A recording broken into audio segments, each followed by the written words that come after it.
काळजी पोरं काय आपली 16 वर्षाची पोरं काय करतात? टाकभर दारूसाठी रातभर लोकांच्या वरातीत बोंबलत नाचते का नाही? हा,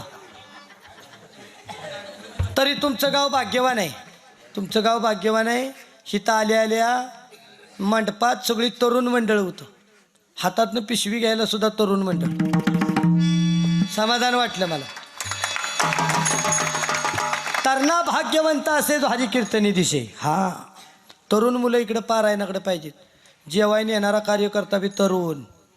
नाहीतर मी आळंदी सोडून आली का नाही पोरानो, आळंदीच ना आली तेव्हा पारायण मंडळात एखाद्या गेले की पारायण मंडळाचा अध्यक्ष पडत याचा रामकृष्ण हरी महाराज झाला का परवाच बरा म्हटला. झालाय बघा आत्ताशे झाला. कसं म्हटलं निवेदन मी लावले बघा, आपलं निवेदन आहे सगळं. म्हटलं बरं झालं. त्या म्हणला तुम्ही चालू करा लवकर. म्हटलं तुम्ही हालायचं बंद केल्याशिवाय मी चालू कुठलं करते.